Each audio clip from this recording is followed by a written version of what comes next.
Chuchu, cê é louco, meu Deus.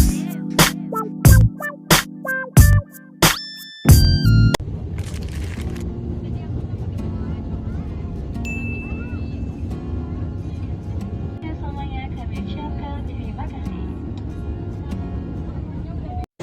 Sekarang kita sudah sampai di Gereja Katedral Jakarta nih teman-teman. Yuk kita masuk.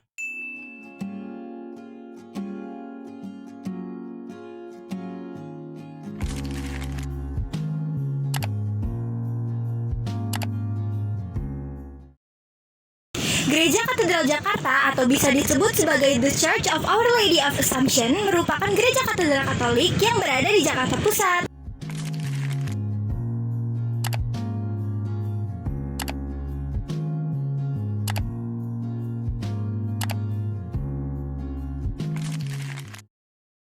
Gedung gereja ini dirancang oleh pastor yang bernama Antonius Jigmans dengan gaya arsitektur neogotik yang berasal dari Eropa. Kemudian, gedung gereja ini diresmikan dan diberkati pada 21 April 1901.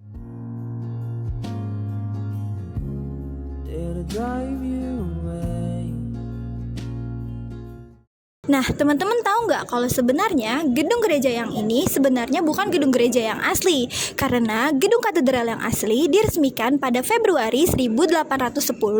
Namun pada tanggal 27 Juli 1826, gedung gereja ini pernah mengalami kebakaran bersamaan dengan beberapa rumah warga yang berada di sekitarnya.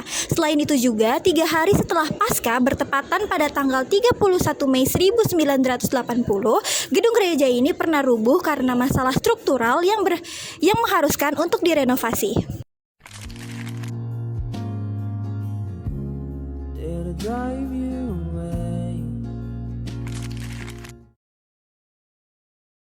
Pada tahun 1534 saat Katolik awal masuk ke Nusantara itu ditandai dengan pembaptisan suku Moro yang berada di Halmahera Utara oleh Reverendus Dominus Simon Vaz yang merupakan martir pertama di Nusantara.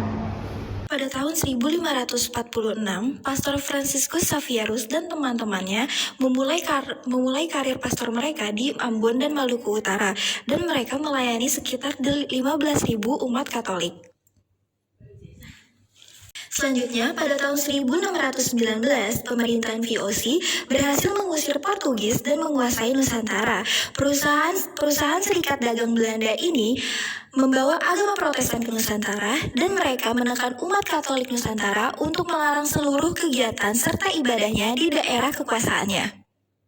Lalu pada tahun 1622, pastor Portugis yang bernama Egidius d'Abreu ditangkap oleh VOC dan dipenjara di Batavia. Lalu ia melakukan pelayanan secara diam-diam kepada tawanan Katolik dengan misa dan pengakuan dosa. Dan saat pihak Belanda mengetahui hal ini, ia dipukuli sampai mati. Lalu pada tahun 1646, saat Pedro Francesco Yagua tiba di Batavia, ia disambut oleh kurang lebih 3.000 umat Katolik di sana. Beliau sendiri dapat melakukan tugas pembaptisannya terhadap 6-8 orang setiap harinya. Selain beliau, ada juga misionaris lain yang datang ke Batavia pada saat itu, yang bernama Alexander de Rhodes. Beliau sendiri sempat melakukan tugas pastoralnya selama 6 bulan sebelum akhirnya ditangkap oleh VOC. Lalu pada tahun 1660, seorang gubernur jenderal bernama John Matsuyker yang lahir pada keluarga Katolik diam-diam mendukung imam untuk melayani umat Katolik.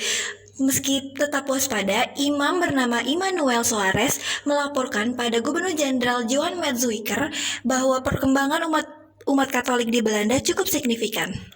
Pada tahun 1702, VOC semakin ketat terhadap peraturan-peraturannya, sehingga membuat para kaum misionaris sulit untuk mendarat ke Batavia, atau mereka akan dibuang.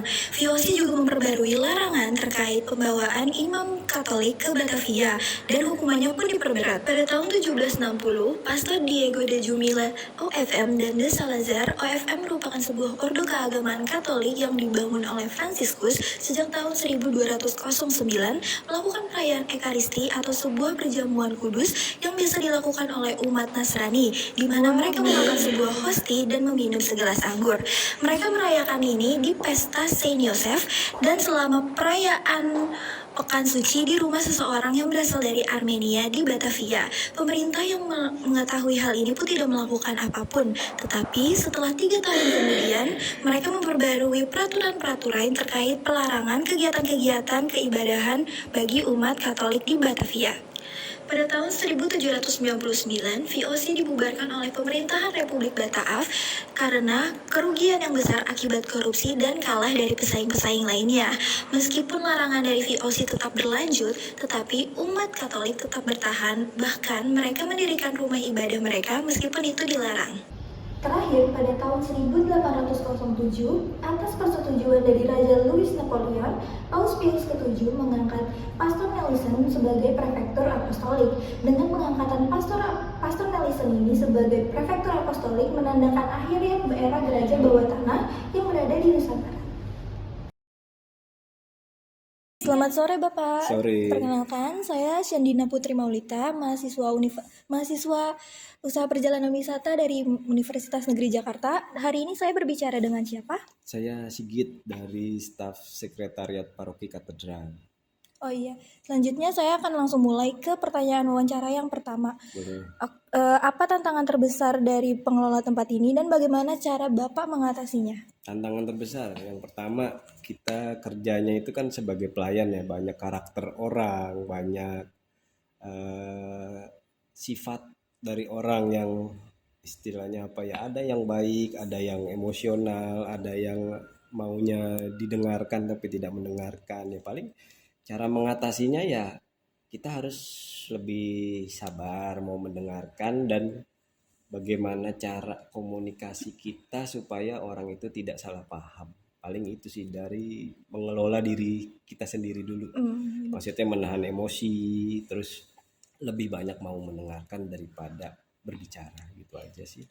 Oke, pertanyaan selanjutnya, apakah Gereja Katedral Jakarta ini memiliki kegiatan sosial? Dan jika ada, bagaimana pengelolaan dana dari kegiatan tersebut? Kegiatan sosial itu pasti ada, ke panti asuhan, kemudian kita juga ada namanya PSE. PSE itu khusus untuk membantu ekonomi dari masyarakat sekitar, bukan hanya dari Katolik tapi dari agama apapun. Terus kita juga ada dana pendidikan ASAK namanya, buat anak-anak yang memang membutuhkan pendidikan. Itu juga bukan hanya dari Katolik, tapi ada banyak dari agama lain pun juga kita bantu. Dan mengelolanya itu yaitu ada tim sendiri namanya PSE. Kemudian dari PSE itu juga punya tim lagi yang khusus menangani anak sekolah, kemudian untuk panti asuhan, kemudian untuk lansia itu ada sendiri itu pengelolaannya. Oh iya. Selanjutnya, bagaimana komunikasi yang dilakukan Gereja Katedral untuk menjangkau para jemaat dan masyarakatnya? Dan selain itu juga bagaimana cara pengelola berkomunikasi antara satu sama lain? Kalau dari gereja dengan umat ya, Iya. itu adanya kita sekretariat paroki, kita kemudian kita ada media sosial.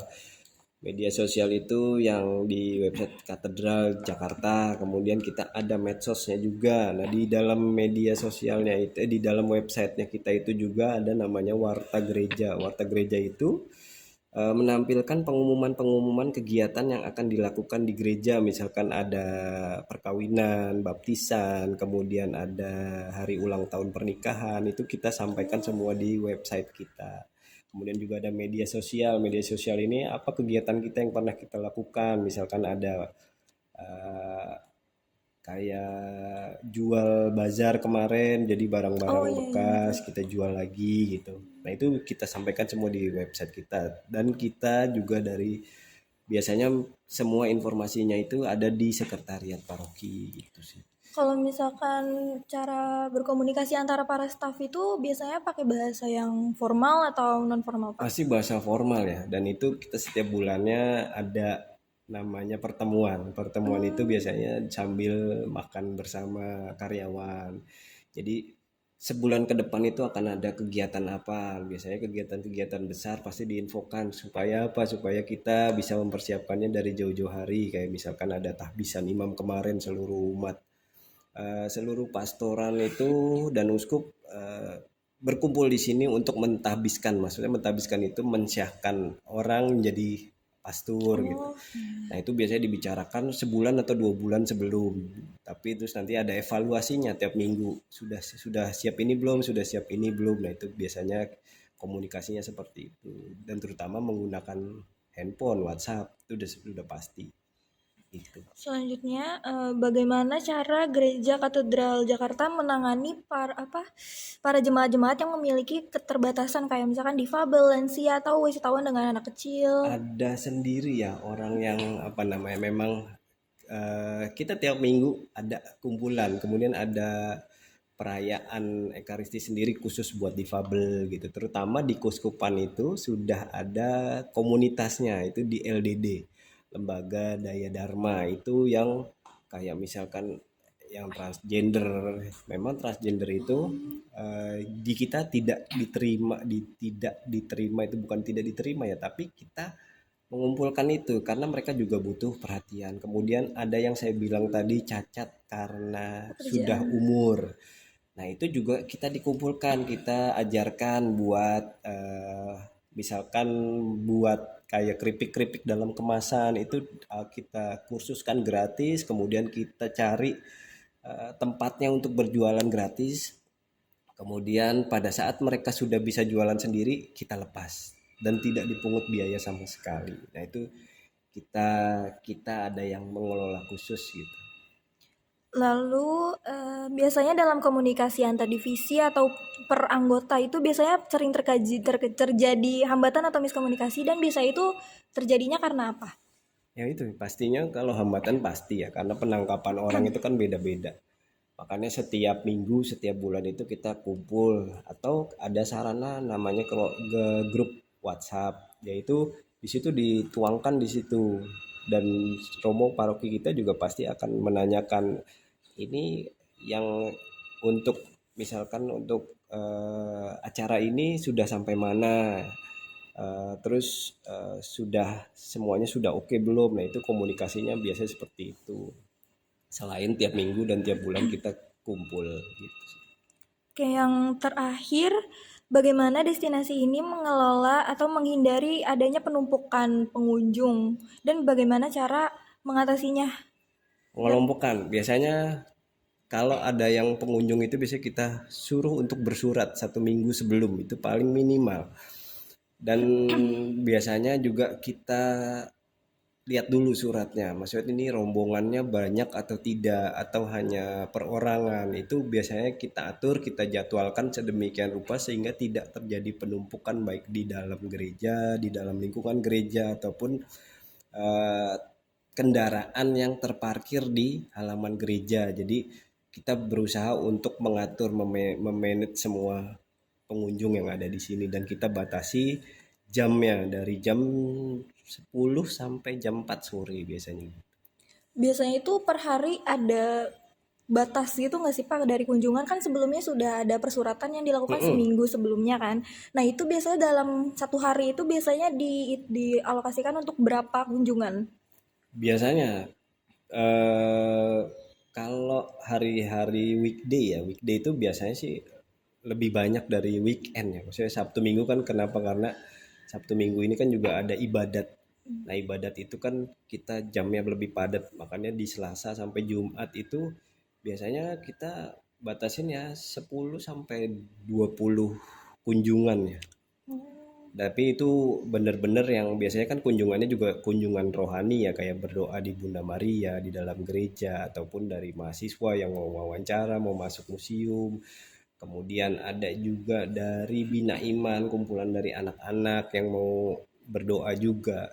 Biasanya sih kunjungannya cuma sejam atau 1,5 jam, nggak sampai yang berjam-jam gitu. Sebelumnya terima kasih ya Pak atas Oh ya, waktunya terima yang sudah kasih, mau sama-sama. diwawancara. Ha, Saya akhiri wawancaranya. ya. Terima kasih Pak. Terima kasih.